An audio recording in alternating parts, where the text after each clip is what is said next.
We're doing a spotlight on leaving it too late to have children. And I specifically wanted to talk about this because this is for the women who feel like they can't ask about this, or they don't feel like it's a topic they can talk about openly with people.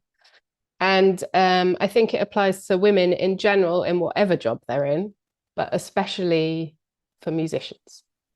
Yeah, I definitely I want to dig into your story a lot more because I know before I'd made the decision to have kids, it was very much like Neil would have had them earlier, but it was that thing of oh, but it could all change from here though, and I don't know if I'm ready, and I don't know what it looks like, and I don't know how. So that definitely stopped me. But let's talk about you. Well, I've got kind of two sides to this. So the first side is exactly like you, that I thought I definitely knew that I wanted to have children from when I was a little girl. I knew I wanted to be a mum one day. But as a drummer, I was really fearful about stepping out of the circuit and like losing my space in getting auditions or work or touring, especially. I just didn't know how it would work out. And I was really frightened about just heading into that whole world. I think that that is something that a lot of women face. And I've had a couple of experiences where I found that actually I really wasn't able to talk about it with other women. Um, so this is going to get really personal. And I need to do a bit of backstory on this. So in my 20s, I had a lot of really bad pelvic pain. And it turned out that I had endometriosis. So I had two operations, like in end of my 20s and also when I was 30.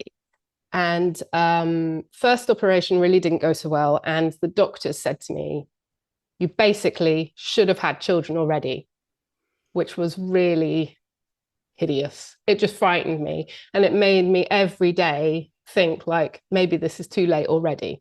So I didn't talk about this with a lot of people at the time. I probably talked about it with you, but it just wasn't something that I felt I could talk about. And there is also a huge pressure on women, I feel, that you have to, that well, there's this idea that you should be able to do all these things, otherwise you are a failure as a woman. And that's not true, but there is just a massive amount of pressure. So the second operation I had was when I was 30. And the doctors said they had removed like 99% of the scar tissue that I had in my fallopian tubes. So they said, we're pretty sure you should be able to get pregnant, but don't leave it too late. And again, it was really, I was 30, I was just touring a lot, and I didn't find it the ideal time to stop and start a family. Um, and then there's this also not just this worry about like when you can step out of that world and start a family, but also the whole issue of actually how long it can take you to get pregnant. And you don't know that until you start to try. So a couple of years later, I made the decision to actually start trying, and it took us a year. And every month, I was hugely disappointed. And then really like excited about the next month, and it was just an exhausting process. And that's also something that you never really know what someone's story is, because you see like the end result is that you have children and it's wonderful and happy, but you don't know what people are going through. So I also wanted to like bring that up as something for people listening as well, because I know that that's something a lot of people go through without being able to talk about it openly. So that's one side to it. Okay, the thing about with other women in music. So at the point where I was having the second operation, I was in a girl band, which I was so passionate about, and we were gigging a lot on the London scene, and we had quite a lot of industry interest, and it was really exciting. I had this operation and I had to take a month out afterwards to recover, and I didn't know how it would be for me. But the doctors had said like it shouldn't take more than a month. So we didn't have any gigs at this time. And it was always known that I was coming back after a month back to the band. And after a couple of weeks, I found that the girl who was like the main singer and songwriter of this band had found another drummer and started rehearsing with them without telling me. And I was gutted because I'd told her like all about everything that I was going through. And from then, I just felt like, wow, you really can't talk about like women's health problems with other women in this industry. Like, it's not that you necessarily have an ally. And it ended up that, yeah, I was replaced from the band, and that was it. So, yeah, from that time, it's kind of been a bit that I always felt I had to be very guarded. And I think that is something that we really need to change, that people can talk about this stuff. Oh, Biff, I'm sorry. That's all right. I can hear your emotion. Ah, well, then it did work out that then I've got my two children, but it's just that there's always a lot that you don't know what's going on with people. And especially, I can imagine that there are a lot of people I know who are working and they feel like they can't necessarily have this conversation. So if you feel like you left it too late or you're worried about it, I just would like to feel that we're the kind of people that you can ask questions to. Hmm. I have a question about that band Yeah. situation.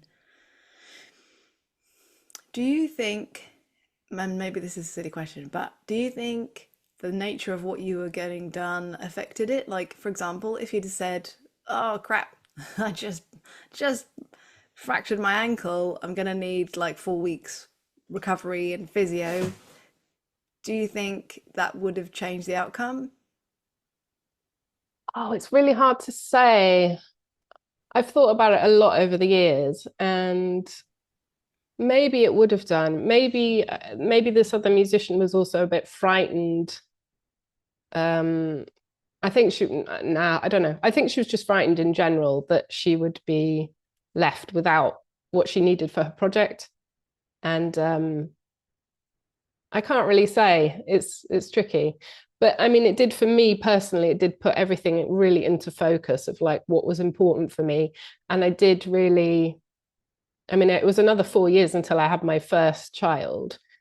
But at the point of deciding that I wanted to try for a baby, I thought, okay, I have got to make the decision now and be happy with what I've achieved already in my career in case I never get back to that place. And that is something that is really, really hard to do until you're in that situation. You also don't really know how you can kind of handle that. And that's also really hard to like offer advice on. I don't know if you find that as well, but because everyone's situation is so different, there's never one answer that's correct for how you should handle something. I feel like it's sad that we are often in the situation where it's like an either or thing, where Yeah. it's like you just said, I don't know if I'm ever going to get this career back. And what's difficult is, I think, trying to say to someone, you might not want that once you have kids. Everything is going to change completely. But on the other hand, who says you can't have that and more? There's, I think we're culturally maybe sorry, but we are brought up to, we're not shown really that actually, yes, you can have kids and then you can pivot and you can do this and do that, or it's kind of rare. So I think it is a really tricky topic. But I mean, what would you say if you could go back now and have a chat with younger Gemma? What would you say?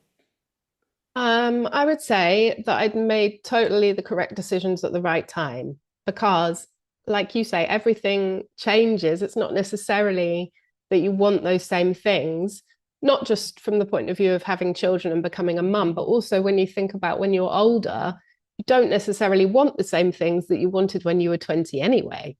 And that's just life and maturing and having new opportunities come up that you wouldn't necessarily have had back in those younger days.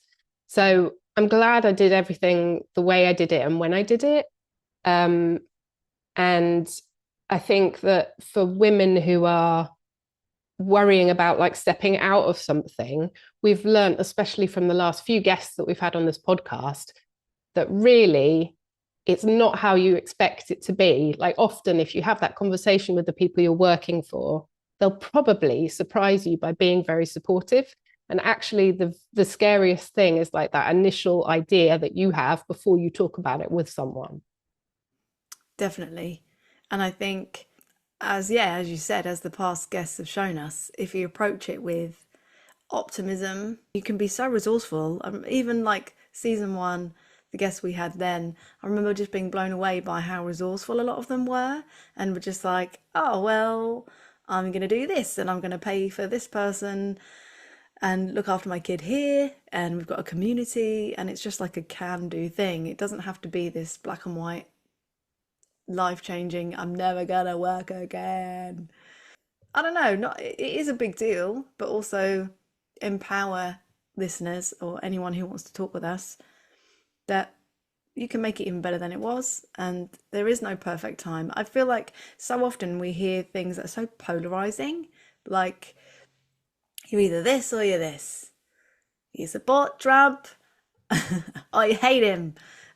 I don't know why I'm talking about Trump, I might edit that out. But sometimes things are so polarized when it doesn't need to be that way. You can still work and you can be a mum, or maybe for a bit you just want to be a mum, or maybe for a bit you want to go on tour and your husband or partner is going to support you. It doesn't have to be like that at all. This kind of idea of stepping off the gig carousel, I've called it before, is definitely something I've heard that frightens dads as well as mums. So it's not just unique to women, but it is different for women because obviously it takes, or pregnancy takes a toll on your body in a different way to men. And yeah, it can really also change the way that you feel about your job. I found it interesting talking to Hannah Welton, where she said about, especially like after she lost Prince, how she just didn't want to play drums. Like that was the last thing on her mind for quite a while.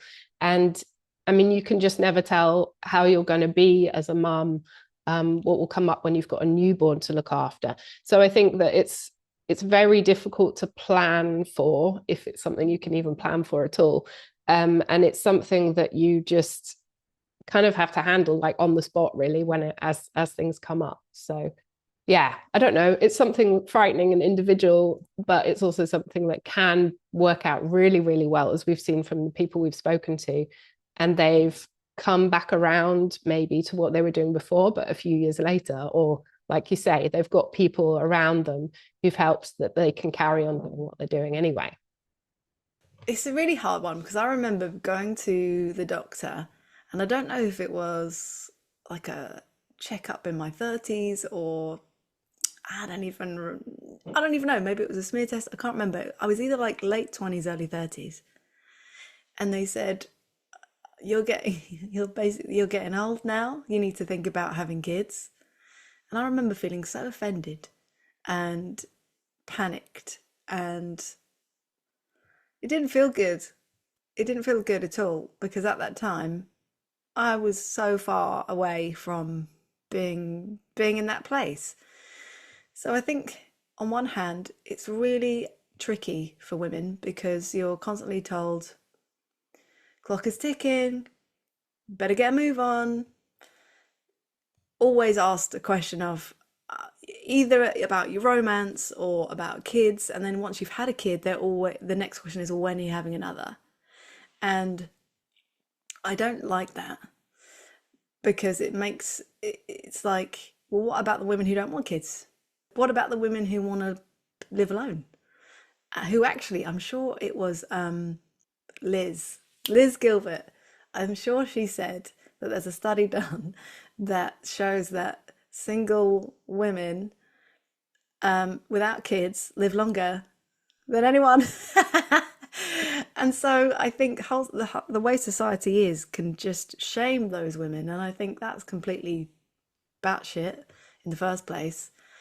And so we're holding all of this pressure to do the things, have the kids, get married, and then you're also holding the things of being a career person and making money and doing what you love and being fulfilled. It's just like this thing that isn't unattainable. So I think really the conversation needs to shift entirely into, hi, how are you? What makes you happy? What are you doing today that is looking after yourself? Yeah. Done. Yeah, exactly. I think this, I mean, I very much experienced that from like medical people, that they would say, "Oh wow, you're 30 and you haven't had children yet." Oh, like that's basically too late already. By 30, I mean, I'd hardly even lived by 30. So, um, and then on the other side, I have a friend who's a GP, and he said, "Oh, do you know what? All those studies are from like Victorian times when life expectancy was different anyway. So you shouldn't worry about it." I mean, then you also do hear lots of people who, are really worrying, like with fertility, and I know lots of people who have not been able to have kids, and they've been trying for years. And I mean, it's just, yeah, it's different for everyone. And some people also decide that they absolutely don't want kids, and that it's just, for women, I find like it's on every side. It's like you face kind of criticism or pressure for whatever your situation. Yes. That really bothers me. Yeah. It's like, oh, isn't it in the Barbie film? Don't knock it, people. Love But the Barbie I film. was so Really. moved because it was that whole speech about everything is just always your fault and Oh, you're the not good enough. monologue.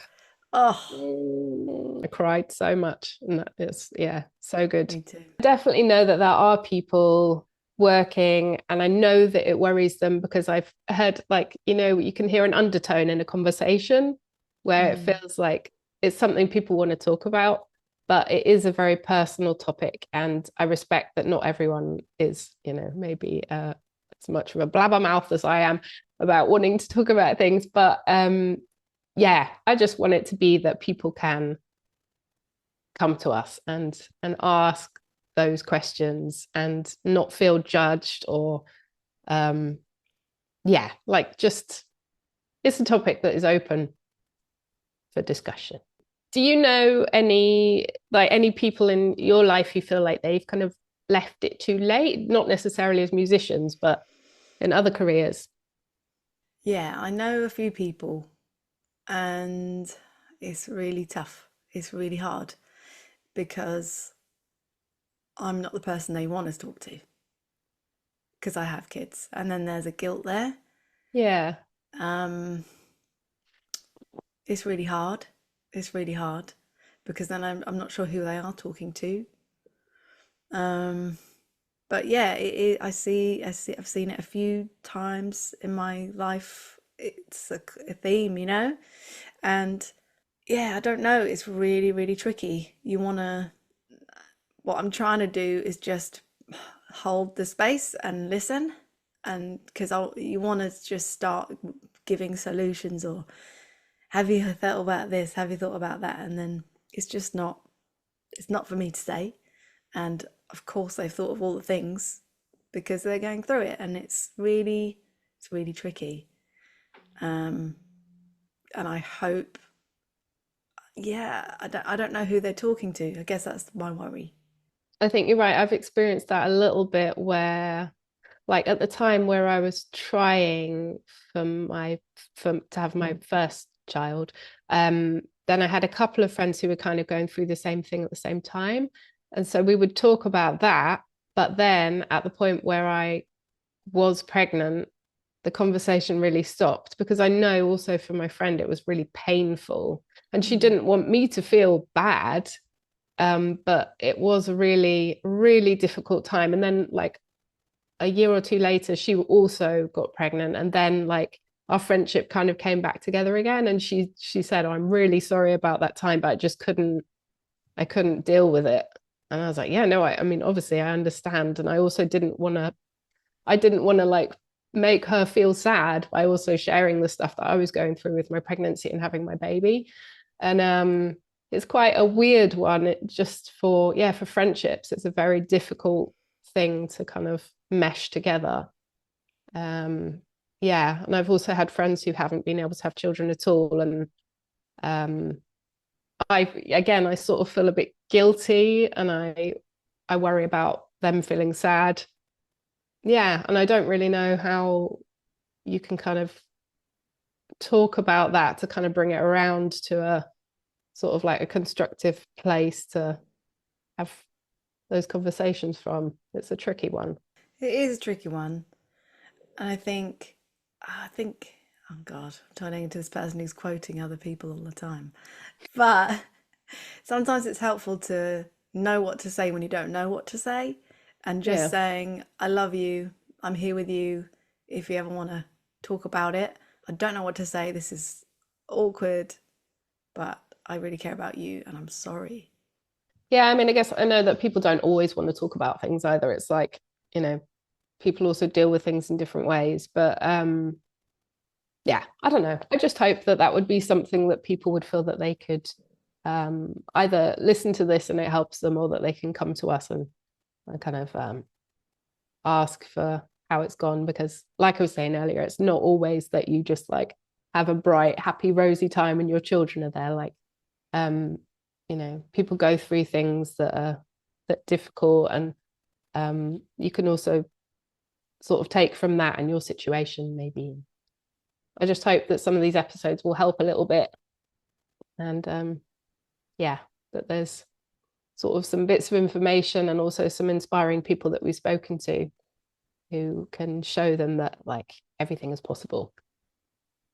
I think that generally we're also like a really good community of people, and especially good community of women. And then there's nothing better than having a chat with a group of like-minded ladies. Thank you so much for listening. We really do appreciate it. We would also really appreciate a review if you found this podcast helpful, because it will help others find us. Thank you so much and see you soon.